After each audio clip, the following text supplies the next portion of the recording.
Welcome in, I'm Sam Monson, he's Neil Hornsby, founder of Pro Football Focus, and we're going to continue, Neil, our Secret Superstar series, this time looking on the defensive side of the ball, these under-the-radar guys, studs in their own right, but just don't get the ink of some of these other guys on offense. Let's start off with Shaquille Barrett, the guy that plays opposite Von Miller. That tells you all you need to know about how under the radar he is. Yeah, and he started off, he was even worse than that, Sam, because in his rookie, well, it wasn't his rookie year, but in the first year he played, it was DeMarcus Ware and it was Von Miller, and he was the guy who was then backing them up, and he did very well in that regard. Last year, on the other side of Von Miller, 43 pressures, always really good in run defense as well. I think if Von Miller wasn't there, we'd be talking a lot more about Shaquille Barrett. And I think it's going to be more of the same this year. They drafted Bradley Chubb at the top of the draft. He may go back to being that forgotten third wheel. It's just going to be consistently really, really good when he gets on the field. Another player I think that kind of tag applies to as well is Adrian Amos, safety of the Chicago Bears. He's a guy that people just don't want to give the recognition to because he doesn't make, you know, the flashy, spectacular plays, but he makes a lot of good plays. Yeah, he does. I think he's one of those guys that the coaches always think they can move on from, but then when they bring him on, they realize he's a lot better than they give him credit for, because at the end of the day, the game's about making plays. He does it. He doesn't give away many bad plays. And what that all comes together in our grading system was a spectacular 90.9 grade, Sam. That's good for anybody. And I think that point you made there about not making bad plays is really the key to his game. So much of safety play is just not screwing it up. You're the last line of defense. If you don't make a mistake, that's so much more valuable than a guy that maybe brings you some splash plays, but also blows some plays and causes touchdowns. Right? What do I say, Sam? The clue's in the name of the position. There you go. Next player we're going to talk about is Chris Jones, interior defender for the Kansas City Chiefs. And we have to give Mike Renner credit for this, and I hate doing that. But Mike was all aboard the Chris Jones hype bandwagon all the way through the pre-draft process, and it kind of looks like Mike was right. Yeah, I personally believe Chris Jones is the best player that nobody talks about. He's a fantastic run defender. He gets pressure on the quarterback. He is an outstanding defensive interior player, to the point that we graded him 8th. He was ranked 8th overall in a group of guys that has Aaron Donald and Fletcher Cox and those guys. He was fantastic. There's all of a sudden a lot of really, really talented interior pass rushes in today's NFL, and they're all kind of at the same level, Aaron Donald accepted, and Jones is right at that level. He's able to take over games the same way guys like Fletcher Cox or Jarrell Casey or Mike Daniels or any of these guys are. He's in that conversation and never really gets talked about it in that category. I have no idea why. Zero. The next guy, though, is Los Angeles Chargers cornerback Desmond King, another guy who has never had the respect. Came out of Iowa, was a guy that graded fantastically at PFF college, just didn't get that kind of draft stock, and has picked up in the NFL like he left off in college. Yeah, he's been fantastic. One of the things that people will look at, and this is why stats lie, when people say stats lie,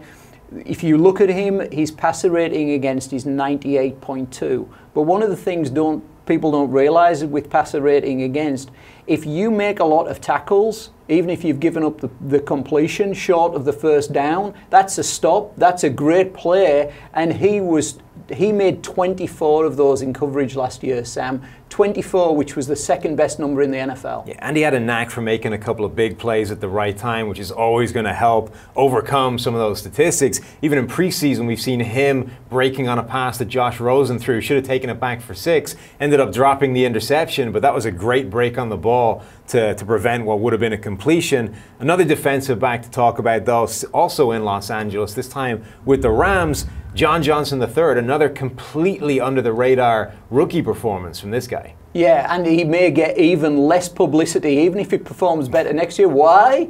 Because all of a sudden you've got Aqib Talib, you've got Marcus Peters, Lamarcus Joyner graded in as an elite safety for us last year, Sam. This might be the best going into next, well, maybe even the best now. This might be the best safety combo in the entire NFL. And one of the best secondaries in the entire NFL. And you're right, he's going to get the least ink of any of those guys and may end up playing as well as any of them. It's really incredible, the team that they've managed to amass there, both in the draft and in free agency. Another defender this time, obviously, this being the defensive list, this time on the defensive line, Dalvin Tomlinson from the New York Giants. again, a guy who's living in the shadow of another guy who himself had to fight to get recognition in Damon Snacks Harrison. Yeah, and a far harder road to hoe, as they would say. But Dalvin came on in his rookie year and played brilliantly. He's not going to rush the passer, you know, in the mode of an Aaron Donald. He only got 13 pressures last year, but that's not his game. He is going to stop the run. And when you've got those two big units in the middle, nobody's running. Reminds me potentially of a certain wall from a team that you might recognize. The Williams wall. The Williams wall. Yeah, that's a pretty interesting comparison for these two, and we saw the impact that had for the Minnesota Vikings for so many years.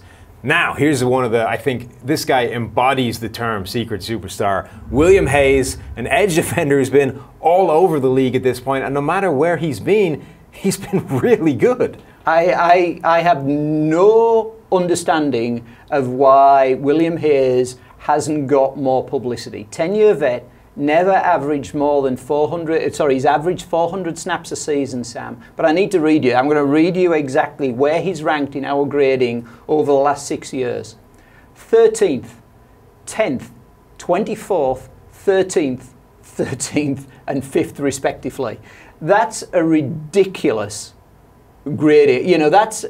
For somebody that gets talked about so little, to grade that well is incredible. Yeah, to be averaging a top 15 player on the edge and be essentially a throwaway piece every single year, in addition to somebody's roster, it's a terrible indictment of God, the league as a general thing. He's been absolutely fantastic. Maybe it is, though, because he thinks mermaids are real. That might be a risk. That's possible.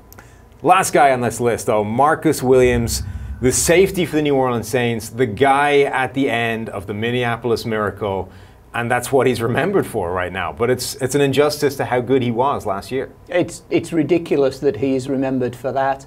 I always have a mantra, you heard me say this, give me any player in the NFL, any starting player in the NFL, and I can give you 10 players where he looks like an all-pro and 10 players where he looks like a schmuck.